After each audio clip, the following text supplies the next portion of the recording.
Hey, Berman. Hey, Dean. Hey, everyone out there. Another, yeah, oh yeah, there's other people here. Wow, great. It's That's not us right. watching ourselves and that's it. Huh? We're getting some. We're getting some feedback. We're getting some viewers. This is great. We're helping people Yep. make better videos. I think that's we're having a lot of fun doing this. Yeah, yeah, absolutely. And you know what? I just realized that for those who do, we take their videos and do, their makeover kind of thing. We'd love to see if you guys do something about it, send it to us. We'd love to see what the results are and if we actually indeed helped you guys. Yeah, no, absolutely important for us to learn that. Well, we got another video this week, and this one is from Michael Kilpatrick, and he is from In the Field Consultants, and they help people, I guess, improve their farming abilities. Oh, okay. Yeah. Interesting. So he writes in, he says, I do a lot of this outdoor style where we interview farmers. So this is a content style video. What I'm looking for is feedback on lens selection and gear. Currently shooting with a 70D. Do I need to upgrade or do I need to just buy better lenses? Obviously I need to start using my Steadicam as well as the video is really shaky. Could you recommend some lenses for a setting like this? What filters should I be using? And looking forward to when you release a course on shooting videos. Yeah, we've got a course that is in the works, so hint, hint there. Michael, thank you so much for writing in. So what do you want to do? We reviewed the video, Berman, Yep. and so I guess we'll just jump right into it, and we'll play it, Yeah, absolutely. okay? Here it is. He's got it hosted on Facebook. So we're just going to cue the video up, and we'll play, and we'll pause through whenever we sort of have a comment.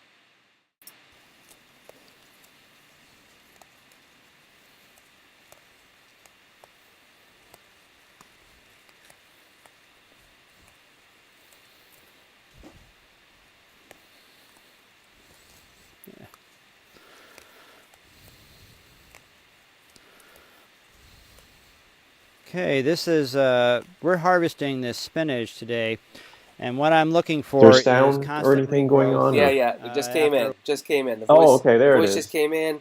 I think 21 seconds in. The Right, 21 dialogue. seconds. Yeah. So when I first watched this video, right off the bat, I thought I had to pause it a few times and try to figure out if my speakers are working, if my headphones are working, what's going on. It was so quiet that I thought there was an error to the video. So, Yes. if I wasn't here reviewing the video, I would have probably just went on, okay, well, this is a person picking spinach. It may not stop. It may be just the whole entire video is this. I'm done. I'm good. I'm moving on. Right. So a couple of things, like right off the bat, maybe make the whole opening sequence, if you could call that an opening sequence, a little shorter, or get right into the meat of it. Yeah. So at times, something like this, an opening really does help because it sets a situation, tells people what you're about to watch or what you're watching right now. So I think those elements are missing. When I talk about opening sequence, maybe it's an establishing shot with some titles and everything, just saying, okay, it is, Here's where we harvesting are. with. Here's where we are. Yeah, We're at Pleasant Valley yep. Farm, and we're going to handpick some spinach. Yeah. It could be a wide shot of the farm. Yeah. I don't want to, we don't want to give suggestions that involve too much work, right? But obviously Right. he is editing this because there was a dissolve from that close-up of the spinach to the dialogue. So if he's doing some editing, we just want to sort of give the suggestion to do the right kind of editing and how to use this. Yeah, So absolutely. I would use that. That's a nice close-up that he's got there of the lettuce. I would have moved that down into the middle of the sequence as the farmer is talking, and use it as B-roll. And then it's a close-up, right? Yep. And you can Yep. make it match the action. All he's doing is picking. And also, if you needed to cut something out, you could cover that cut. Instead of using a dissolve, you could use that B-roll close-up. Yeah, and I noticed that there are a few parts where they do the dissolves from black and it comes back up to the footage and everything. You're absolutely right. If you don't have any B-roll, your B-roll is the 21 seconds right in the beginning. You can use 20 that seconds right of off B-roll, the bat. right there. Yeah. Yeah.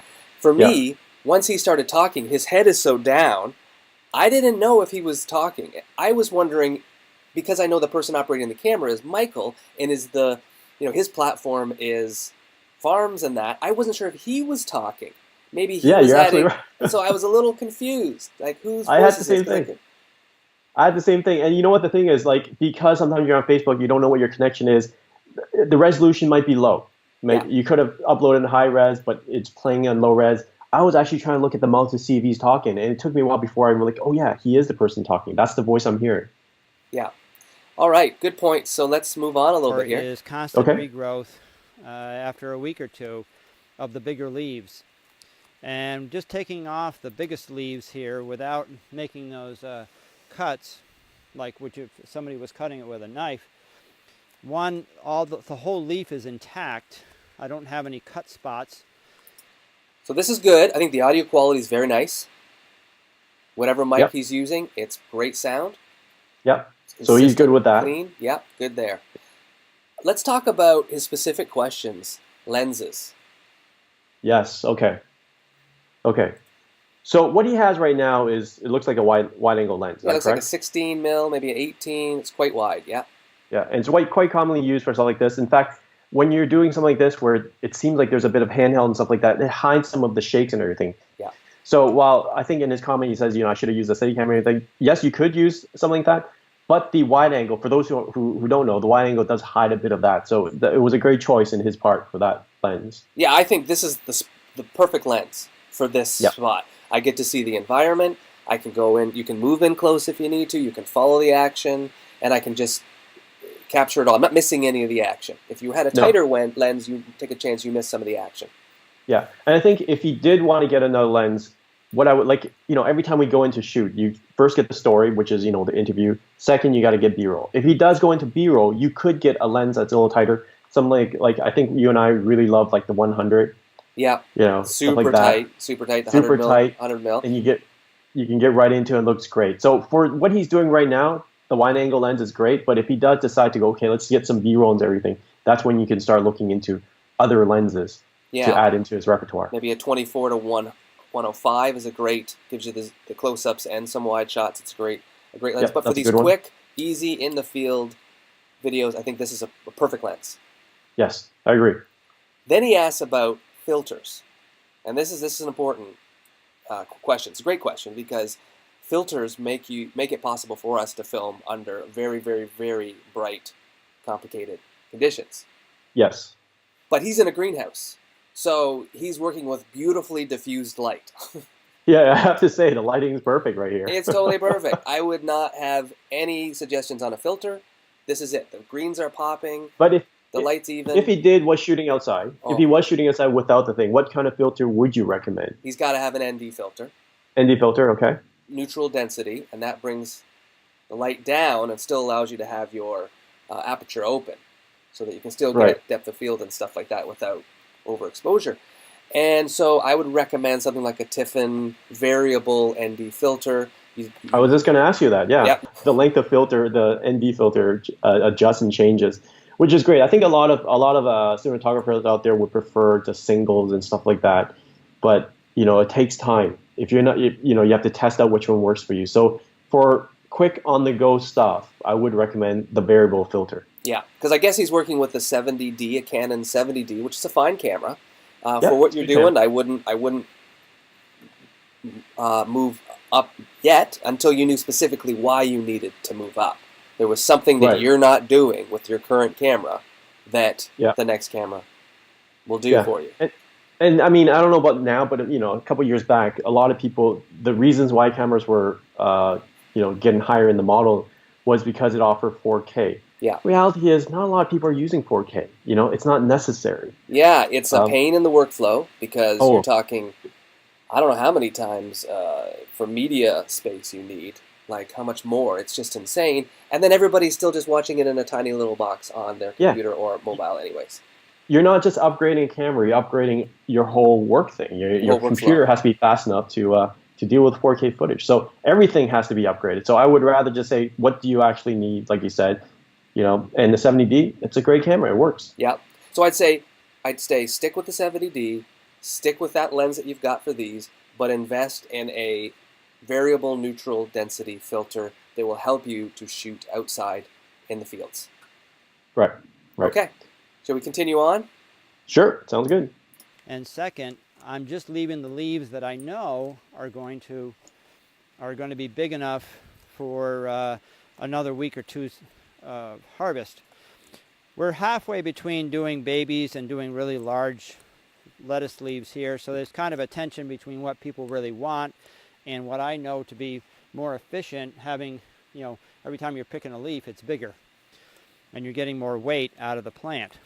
I would like some close-ups at this point. Having So a technique, if you're going to edit, I might have gone in and then it's going filmed just a couple of close-ups, just to sprinkle them in throughout to so give. that you can just keep he's moving it now, but right here without. And I think it's a habit. It really is a habit. You know, even when we first started out, we always didn't get enough B-roll, and now it's just religious. You know, we go in, we get the story, and it's like, okay, we got to get B-roll. And here's the thing: when you always get the B-roll after you shoot the interview. Yes. And the reason why is like while you're listening to the interview, you're like, oh, you know, this is important, that's important, and you realize through the story that he's telling or she's telling that that's the B-roll that you would need to support what they're saying on the video. Yeah. So, Michael, what you want to do is you want to sit down with the gentleman, let him go through the whole thing, film it in the wide, resist the temptation to follow all the action and move in and out, because you're going to do that when you shoot your B-roll. You're going to be like, okay, sir, get picking some of the spinach, and then I'll get a close-up of it going into the basket, and then I'll get a close-up of his face. Let me see his face. What's his reaction? Is he having fun doing this? Of course, you have to be careful because it won't sync with what he's saying because if his lips are going, but if there's a chance to put that in, that would be great. And you know, that's a good point, though, when you're saying it won't sync. Now, you know, there is another option, is to have him just sit down looking off camera for the interview and do this picking, you know, in this location. So you have two separate locations, two separate setups. One for the interview, one for this, and therefore you don't have that syncing issue. Right. You can bring it on camera and you can go back. But I do want to stress that could mean more work for our filmmaker here. It does. And you're right. This is we can work with this and be really efficient with getting out a lot of videos like this. And right. Okay, back to the video. Okay. So if I'm picking any seconds and stuff, I'm going to pick them first, drop them up here into this crate. And that's where all the weeds or junk goes, and then the good stuff goes underneath. There was a fade to black, which is like, okay, but it's not ideal. It's not what the pros do. You want to have that cut, but you want to cover it with B-roll, so that it's like seamless. So there's no start, stop, like, because that fade to black, what does that always mean? Like, time has passed or something. That's how it's traditionally used in narratives. Yeah. But this is literally just an edit. You're picking about 18 to 20 pounds an hour. Right now, I use that a couple times. Our price retail is about 14 a pound. We're selling. Yeah, he's got a number of these fade to black quick edits, which I would have just tried to have a B-roll sequence over it to not have to do those fade blacks. Yep, or even a punch-in. A simple punch-in might help. Punch-in might as well, but his action might have been different, though. That's true. Because he could have been facing this way, and then if you punched in and cut, it would be that way. Okay, in the field. Okay, so then you've got, well, they've got a call to action at the end here. It says, did you enjoy this video? Like and share it with your friends. It'd be nice if there'd be a little bit more contact information, maybe for the Pleasant Valley Farm. Yep. Give them a plug there. Yep. Or even for themselves, if they're like what do you call it, consultants. You know, it could be a call to action for themselves. So either way, something, I think. Yeah, something other than just sharing it. I mean, okay, and then it's moved on to the next video on Facebook. Thank you, Facebook. Well, you know, at the end, you notice that it kind of Sunday music comes up, and that was the end, right? Yeah. So if he doesn't have access to music, I wouldn't mind having a little music throughout the whole entire piece. Yes. Yes. You know? There was music at the end. I would have brought it in at the beginning, like you said, set the tone a little bit more. Yeah. Yeah. And I'm not sure if I would use the black end slate. I might have just used, if it was black and white, I would choose white. It just matches the video a bit better. They're outdoors, you know. It's a daylight thing. It's not a nighttime thing. I would probably go to white. It'd be more cheerful too. Yep, absolutely. Or you could have taken a still or a little bit of video of some close-up of the spinach plants. Yeah. And been like, you can reach Pleasant Valley Farms here and us here or something like that. Yeah. Yeah, I agree. Yeah, a close-up of the plant or even like a really wide shot of the environment, and you have stuff like that would help. Yeah. But he's in a good shape. You know, he's a farmer. This is not what he does, video, but he has a passion for it. and he Yeah. does a lot of it, and he's getting better and better at it. And I think, yeah, just a few little improvements there, and then it'll be easier to make that, and it'll just be more enjoyable, I think, for his viewers. Yeah, and I still go back. I feel like, if he had a wide shot in opening, a close up, or a wide shot at the end for some kind of slate, it'll make this piece feel like a completed piece versus a clip. Yes. That's all it is. A top and tail. It could be just a wide shot, then cut to what he's doing, and at the end, like you said, either a close up on the spinach plant and then the text on top, or just a wide shot with a sky or something. You have a completed piece, and right now it looks like a clip to him. Yeah, yeah. And the completed piece is just going to have more impact on the viewers than just a clip. Yeah. Absolutely. Yeah. Great. So simple things. They're not major things you have to change. It's just these things that you can repeat throughout the video, and then there you go. You have a much better piece just with these few tips. And he's got to be clear, what does he want to accomplish with this video? Like, does he want people to learn about this farm or about this farming practice? Or what is it, kind of? And then what can he tie it in to his stuff that kind of makes a connection between this farmer, the video, and then what he's doing and in-the-field consultants? Yeah, absolutely. If there's a lot of these videos, I feel like, I don't know, maybe if there's a link that pushes people to more of these videos. Right now, when I just watched it on, maybe it's Facebook or something, maybe it's their issue, but I feel like it's a one-off. I didn't realize there's a whole bunch of them, right? So yeah. It feels like it could be a series, like Spotlight on Farmers or something like that, right? Yeah, if I'm a farmer, I'd like to learn more. Are there other ones? And I'd love to be directed to that.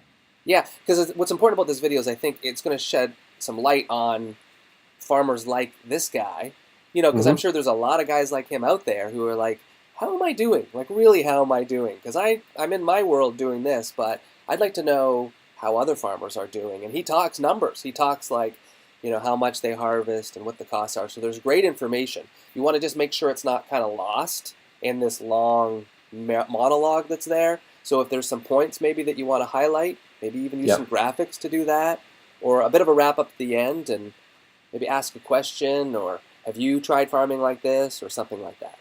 Right. Yeah. I think that's it. That's it. All right. That's a quick one. Thank you, Michael Kilpatrick, so much for submitting that. We really appreciate it. And if any of you guys who are watching this, if you have a video that you'd like us to look at and see if we can provide some feedback, we'd be happy to. And we've taken some feedback too, because I'm learning too, Berman, all the time. I changed my background. You did. That's right. I did. Yeah. And There's a little more depth in there. Yeah, exactly. Okay, cool. All right, well, you can reach us by emailing us to VideoTwins88@gmail.com or follow us on Facebook, Twitter, Instagram. We're out there. Yeah, love to hear from you. All right, we'll see you next time. Take care. Take care. Bye.